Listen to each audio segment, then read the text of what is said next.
Hello everyone, I'm Dr. Anuj Chawla. I'm a foot and ankle specialist at Saksham Ortho.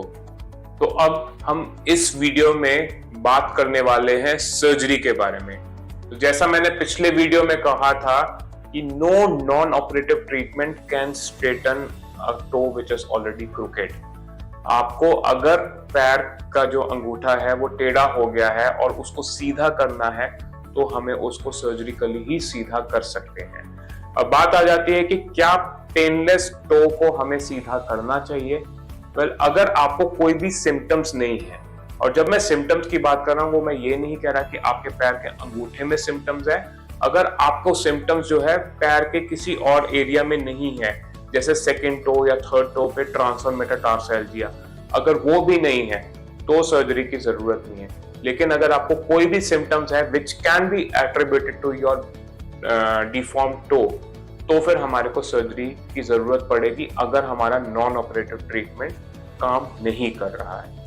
तो हम surgery की बात करें तो सर्जरी को अगर हम बोलें तो फिर ये, जैसे मैं कहूंगा कि ये इसके 2-3 पार्ट्स होते हैं। आई वुड नॉट से कि हम 2-3 चीजों में डिवाइड करते हैं, बट इसमें 2-3 पार्ट्स होते हैं जिसमें हम सर्जरी करते हैं।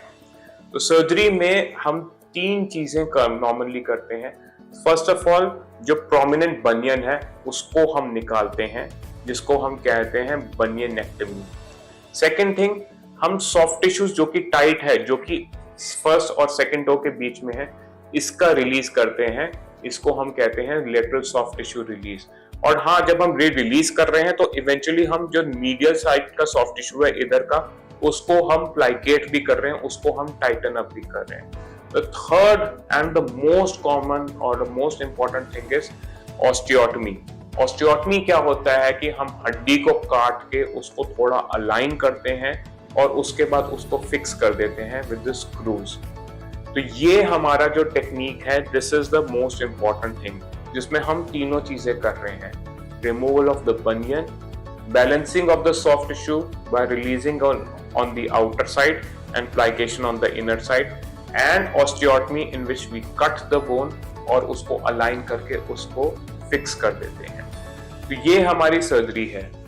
अब हम बात करें कि ऑस्टियोटमी के, तो ऑस्टियोटमी बहुत तरीके की होती है, बहुत सारी होती हैं। हम एक एक के बारे में बात करने का कोई सेंस नहीं है, क्योंकि हैलक्स वैल्गस के लगभग 100 ऑस्टियोटमीज डिस्क्राइब्ड है, बट उन सबका मेन मकसद या मेन पर्पस सेम ही है, टो को अलाइनमेंट करना। उसके अलावा कई पेशेंट्स में जो है हम डबल ऑस्टियोटमी करते हैं, यानी कि पैर का अंगूठे की जो मेटाटार्सल बोन है इसमें भी, और सिवियर केसेस में जो अंगूठे की उंगली है यानी कि फैलिंग्स है उसमें भी ऑस्टियोटमी कर सकते हैं। देयर आर सर्टेन केसेस, जैसे जो सिवियर केसेस है उसमें कभी कभी हमें फ्यूजन सर्जरी करनी पड़ती है। तो फ्यूजन सर्जरी में क्या होता है कि हम इस जोड़ को जाम कर देते हैं जो कि फर्स्ट मेटाटार्सोफेरेंजियल जॉइंट है। तो सिवियर डिफॉर्मिटीज में प्रेजेंस ऑफ आर्थराइटिस है अगर, या किसी पेशेंट को रूमेटॉइड आर्थराइटिस है, गाउट है, जिसकी वजह से जोड़ खराब हो रहे हैं, जिसमें रिकरेंस का रिस्क बहुत ज्यादा है, तो उस केस में हम इस जॉइंट को जाम भी कर सकते हैं। अपार्ट फ्रॉम दैट, कई कंडीशंस में हम यहाँ का जॉइंट जो है, जो कि नीचे वाला जॉइंट है जिसको हम टार्सो मेटाटार्सल जॉइंट कहते हैं, इसको भी अलाइन करके जाम किया जाता है। इस प्रोसीजर को हम कहते हैं Lapidus procedure. So Lapidus procedure is also done sometimes in hallux valgus patients. तो ये जो है, ये बहुत सारे डिफरेंट तरीके हैं जिससे हम हैलक्स वैल्गस को करेक्ट कर सकते हैं, और ये सब टाइम टेस्टेड तरीके हैं।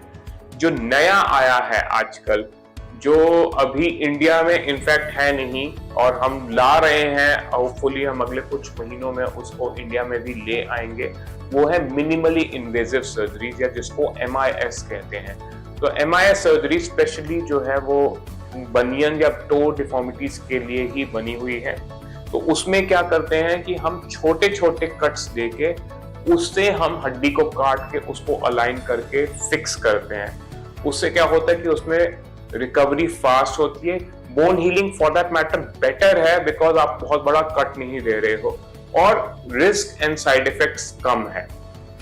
तो ये एक और नया एवेन्यू है which is being explored right now all over the world and soon we will start performing it in India as well. तो ये हो गया बनियन के बारे में। अब बात आती है कि जब हम बनियन कहते हैं तो ये आइसोलेशन में नहीं होता, ये टो डिफॉर्मिटीज के साथ होता है, अगली टो की भी। तो अगर आपका सेकंड या थर्ड टो में भी डिफॉर्मिटी है तो हम उसे भी एड्रेस करते हैं। तो अगर हैमर टो है तो कभी कभी हड्डी को काट के और सॉफ्ट टिश्यू को रिलीज करके हम उसको अलाइन करते हैं, और कभी कभी अगर जॉइंट पूरा ही खराब है तो फिर उसमें जो सेकंड टो है या इवन थर्ड टो है उसमें ये वाला जोड़ जो खराब हो गया है उसको हम जाम कर देते हैं और सीधा करके उसके थ्रू तार डाल देते हैं। तो ये हो गया हैलक्स वैल्गस की सर्जरी के बारे में। अब हम अगले वीडियो में बात करेंगे कि अगर हैलक्स वैल्गस का आपने ऑपरेशन कराया है तो उसकी पोस्ट ऑफ रिकवरी क्या है और एक्सपेक्टेड आउटकम क्या है। Thank you very much.